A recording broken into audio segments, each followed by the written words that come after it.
Halo, berjumpa lagi di channel Adrian.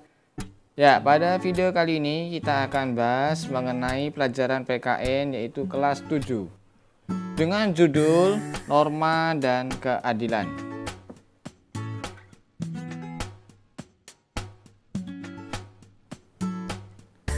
Dalam pengertiannya, norma adalah kaidah, aturan atau adat kebiasaan dan hukum yang berlaku dalam masyarakat.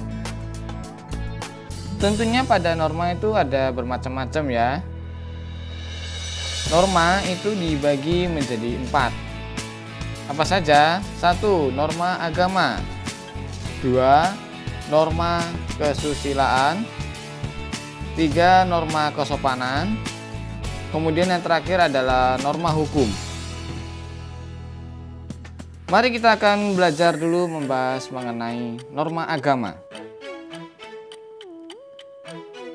Norma agama adalah sekumpulan kaidah atau peraturan hidup manusia yang sumbernya dari Tuhan Yang Maha Esa.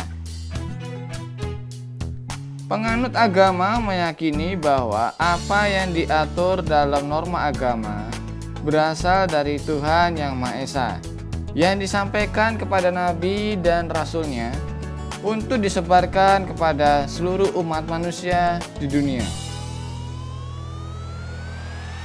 Dengan pelaksanaan norma agama akan tercipta kepatuhan manusia kepada Tuhan dan keserasian manusia dengan sesama dan lingkungannya.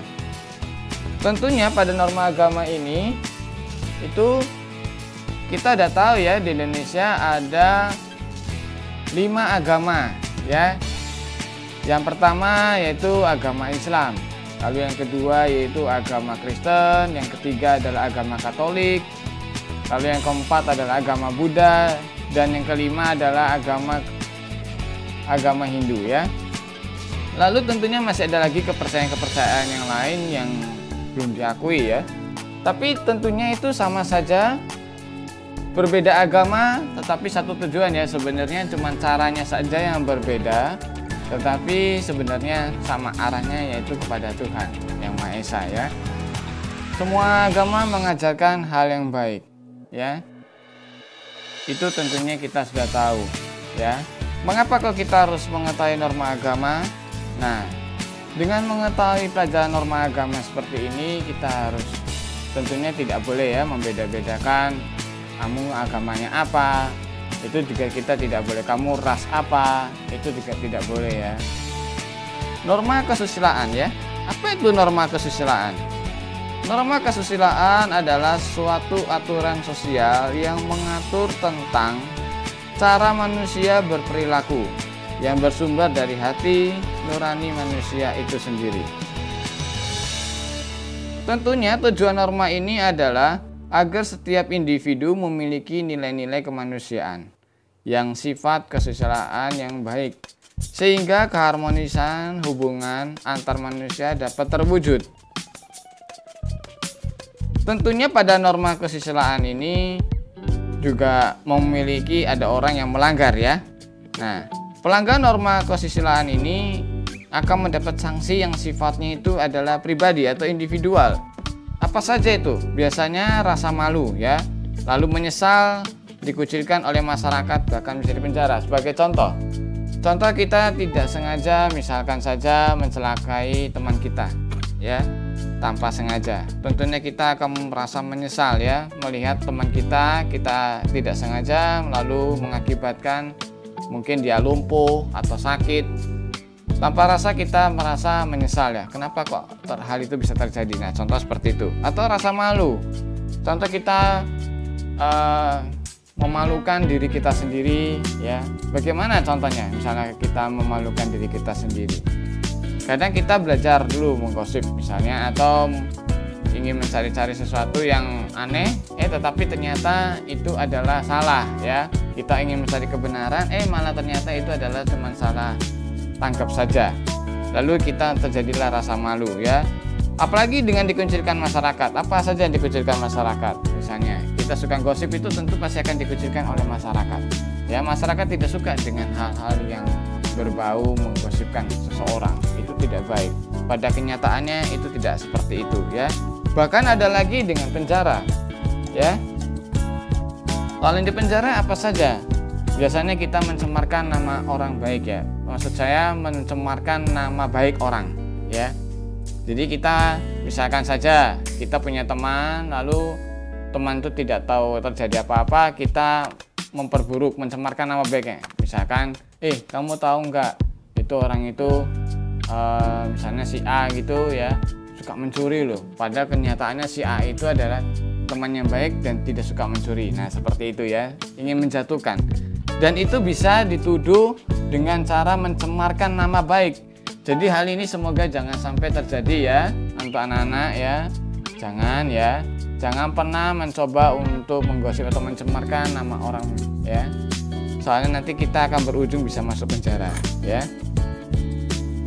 Contoh norma kesusilaan itu apa saja ya? Nah itu tadi adalah contoh-contohnya ya. Nah ini ada banyak contohnya. Jujur dalam bersikap dan bertingkah laku. Nah, kita harus jujur nih, kalau ditanya ya kita jawab apa adanya ya. Tapi pada kenyataannya kita kalau ditanya takut ya. Takut dimarahin, takut disalahkan ya. Lebih baik hilangkan rasa takut seperti itu, lebih baik kita jujur ya. Walaupun orang itu percaya atau tidak apa-apa, yang penting kita jujur ya. Kenapa kok kita harus jujur? Karena ini adalah karakter yang baik ya. Dan kita tentunya sudah tahu dari norma agama, kita diajarkan untuk selalu menjadi orang yang jujur ya. Kemudian meminta maaf saat melakukan kesalahan. Nah ini meminta maaf inilah yang sedikit sulit ya, mungkin bagi teman-teman atau bagi banyak orang ya. Mengapa? Karena manusia itu memiliki ego ya, ego yang sangat kuat. Jadi gengsi, merasa dirinya itu adalah yang paling benar. Padahal itu belum tentu benar ya. Lebih baik kita jika melakukan kesalahan sesegera mungkin meminta maaf. Supaya apa? Supaya hidup itu lebih damai ya, supaya hati kita tentram dan tenang gitu loh. Kita pernah juga mungkin bagi teman-teman atau murid ya, mungkin di sini yang pernah ya, mungkin kesenggol orang atau disenggol orang atau menyenggol orang. Kadang yang paling rame, yang paling sewot adalah yang menyenggol ya. Padahal dia diem aja lalu disenggol, lalu dia akan bilang apa lu kayak gitu. Contohnya seperti itu tidak baik ya. Lebih baik kita meminta maaf. Sorry, maaf, tidak sengaja. Itu secara otomatis maka yang orang yang tersinggung tadi akan memaafkannya secara cepat ya. Jadi kalau meminta maaf janganlah berlama-lama. Tapi jika kita sudah meminta maaf, tentunya kita harus menanggung resikonya, belajar untuk apa? Bertanggung jawab. Misalkan tidak sengaja kita menyenggol atau memecahkan barang orang lain ya. Ya kita langsung saja meminta maaf. Lalu kita juga harus ada tindakan, yang paling penting adalah bertanggung jawab. Entah itu mengganti atau memperbaiki barang tersebut. Ya berdoa saja, mungkin orang itu berbaik hati, ya akan berkata tidak apa-apa. Misalnya seperti itu ya. Itu hanya salah satu contoh. Kemudian 3, berpakaian sesuai tempat dan situasi. Nah, di sini banyak sekali murid-murid ya, atau orang-orang di dalam kalangan masyarakat ya. Salah satunya adalah tidak berpakaian dengan sopan ya. Misalnya di acara yang formal ya, seperti kayak undangan, rapat atau pertemuan, dia menggunakan pakaian yang seksi. Atau misalkan yang cowok ya, pakaiannya pakai celana pendek ya. Itu sangat tidaklah sopan ya. Tentu kita udah tahu kalau misalnya ada acara rapat, pakaiannya pun harus formal ya, seperti celana panjang atau bersepatu. Nah, apalagi kalau di kalangan sekolah ya, anak-anak ya, tentunya di kalangan sekolah harus berpakaian seragam ya. Ada pula nih anak yang tidak datang membawa pakaian seragam, pakai pakaian bebas, itu juga tidak baik. Kamu sudah melanggar norma kesusilaan itu ya, secara otomatis ya. Lalu yang keempat, menghargai dan menghormati orang lain. Apa ini maksudnya menghargai dan menghormati orang lain? Ya, kita harus belajar menghormat siapa? Kepada siapa saja kita harus hormat. Tidak harus kepada guru ataupun pejabat ataupun orang lebih tua. Bahkan kita pun harus bisa menghargai dan menghormati anak kecil. Ya, mengapa kok seperti itu? Ya, Karena anak kecil juga adalah manusia ya tentunya. Dia bukan hewan. Dia bukan sesuatu yang tidak harus dihormati. Anak kecil itu juga harus dihormati sebagai contoh. Ya. Kalau ada anak kecil di depan misalnya bertanya, ya alangkah bisanya kita seperti menjawabnya ya. Jangan dikasari ya, tentu jangan dikasari. Ya, banyak orang kalau ditanya itu jawabnya selalu kasar ya. Kalau anak kecil yang bilang, apa? Bukan urusan kamu. Nah, itu seperti itu. Itu tidak bagus. Ya, tentunya kita harus belajar menghargai dan menghormati. Apalagi kalau sama orang tua. Kalau orang tua bertanya, ya tentu harus kita jawab dengan baik ya. Lalu berbicara hal-hal yang baik. Nah, ini seperti tadi sudah saya bilang ya. Apa saja itu maksudnya berbicara hal-hal yang baik? Ya kita belajar untuk membicarakan untuk kemajuan ya, jangan yang kemunduran. Seperti apa yang kemunduran itu? Kita menjelekin orang, nah itu juga tidak baik ya. Lebih baik kita berbicara hal-hal yang baik. Misalnya bagaimana ya cara kita melakukan hal ini supaya lebih hebat atau lebih baik lagi ya, seperti itu ya. Belajar membangun ya, ibaratnya kalau orang bilang ya secara masyarakat, berbicara hal-hal yang baik itu artinya adalah belajar untuk membangun, memberikan yang positif, bukan yang negatif, ya, seperti itu. Dan yang lebih pentingnya lagi, tidak mengambil hak orang lain.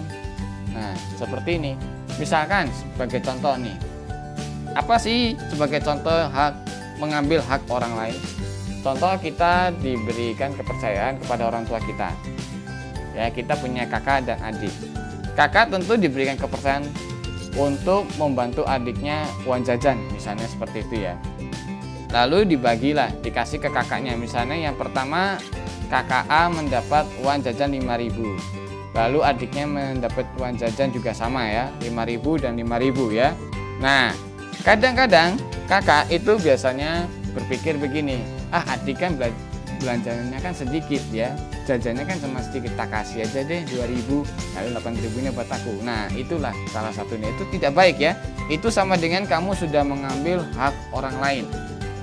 Lalu pasti tentunya kalau adik ditanya, kamu mengambil dek tadi dititipin kakak lo uang 5.000, lalu adik bertanya, adik menjawab apa kalau ditanya sama ibunya, lo aku tadi dikasih kok uang 2.000.